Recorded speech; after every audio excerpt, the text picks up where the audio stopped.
Vikings team coming off a win over the Bills. This will be the 6th meeting between Dak Prescott and Kirk Cousins. Dak won 4 of the first matchups, but Cousins won the most recent back in 2019, leading the Vikings to a 28-24 win. And he's been one of the most clutch QBs in the league this season. Cousins' 5 fourth-quarter comebacks are the most in the league. Matt went to Minnesota to catch up with Kirk just a few weeks ago. Thanks for coming this way, man. Great to see you. It's been a while. Nice. Yeah, how you doing? I'm doing well. I got to tell you, when I was a rookie, Rex Grossman said to me, hey, who's like a guy that you're going to watch as you are a young player and try to play like him? He goes, for example, I was in the NFC North with the Bears. I watched Brett Favre. Who are you going to watch? And I go, without hesitation, Matt Hasselbeck. Wow. And he laughed at me. He's like, Matt Hasselbeck? He's like, I was watching Brett Favre. He's like, and I'm like, nah, man. He's like, he plays the timing and rhythm and accuracy and gets the ball out quick. And looking back now, I wear the number 8. That was back when I wore number 12. Okay. But I wear the number 8 now, and I basically play very similar to your style in terms of accuracy and making good decisions, getting the ball out quick. And so it kind of lived up a decade later, too. Yeah, that's what you know what I'm saying? About, man. That's what so if Rex is watching, he'll know exactly what that conversation was. I appreciate that. Now, real commitment would be you shaving your head. Yeah, well, maybe someday. We'll see how quick this goes back. We are one of the best teams in this league. Kevin O'Connell, new head coach. It's kind of the same offense, but it's not. Kevin's a great football mind. He's assembled a great staff. You know, I think we're still in that early process now with a new staff of mastering the system, but we're starting to get there and learn what this thing needs to look like.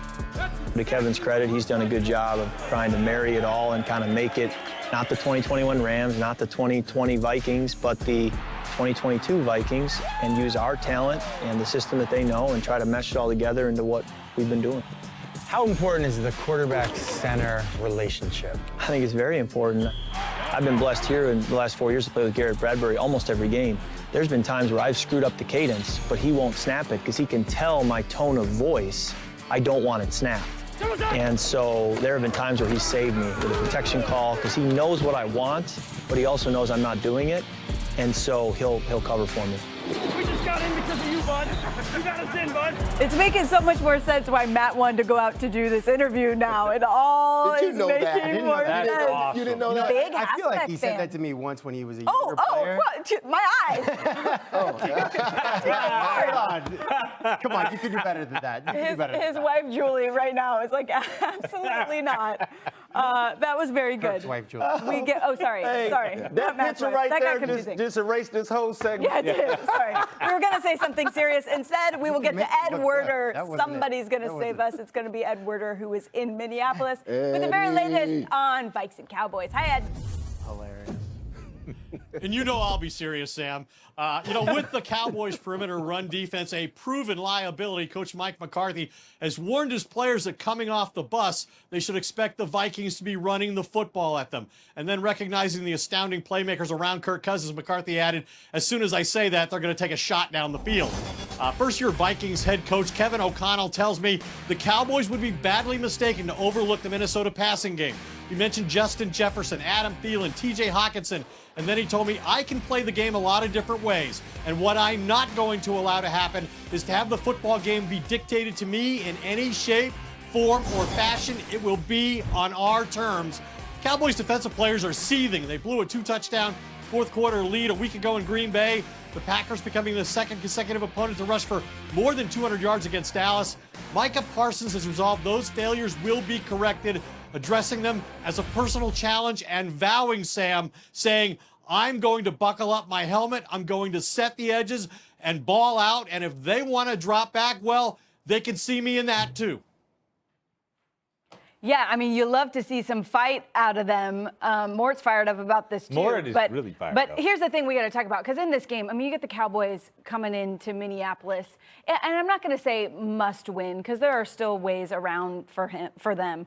But this feels like a game that can change the trajectory for this team right now. You know, Teddy, if they get this win against the Vikings, it feels like, all right, this Cowboys team is for real. Like, what do you feel like you need to see from them, to Ed's point, coming off a game where there was such a disappointing loss? Okay, the Cowboys. All right. So I would love to see the Cowboys reestablish the running game in a way that I think is most productive for them. And that with Ezekiel Elliott coming back, that's where I think it's best. Because although the love for Tony Pollard is justified, and he's an explosive player, and does he look like a number one running back sometimes, I still think the magnitude of having Zeke back is now you'll see the Dallas Cowboys on who they really are. Because I think even the coaches know we don't want to give it to Dak, all right? We don't want to have Dak to be that empty, spread it out on a regular basis, having to do that. I want Dak to be able to do that on certain situation, on third downs, but we got to win this with Tony Pollard and Zeke. That's what I want Dallas to start to turn into. And if they can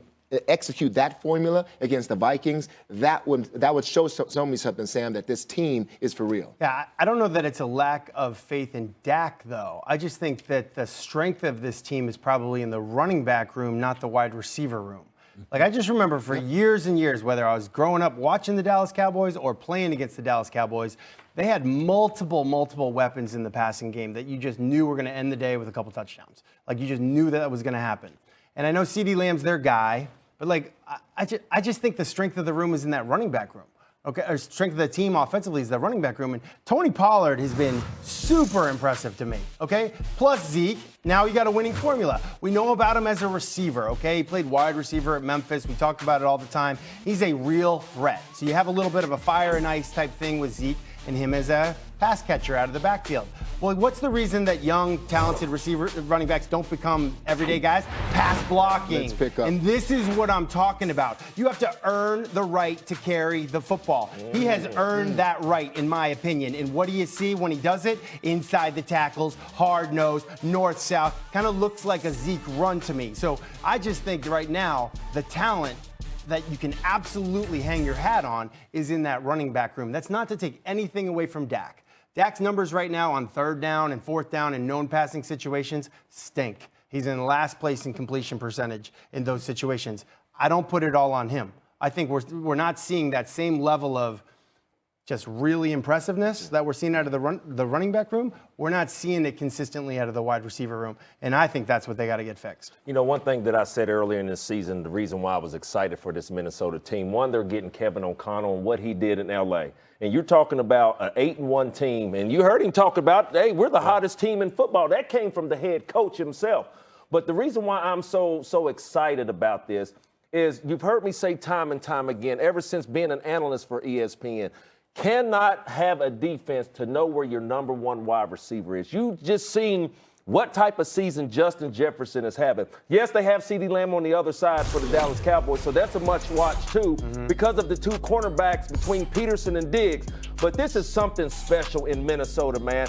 Yeah. One thing that I understand, that I respect about Kevin O'Connell is we know where the ball's going. We know where Justin Jefferson is. Kirk Cousins know where he's going with the ball, and the ball is being delivered and plays are being made. So today, yes, the Dallas Cowboys have their work cut out for them defensively because why? They rush the passer. But whenever Justin Jefferson is lined up in that slot, you have to pay attention to him because he's not in there just to be a decoy. He's there to get a ball, and if there's one route, got to be a crossing route. Rex, yeah, I'm sorry, Rex. Has anyone ever?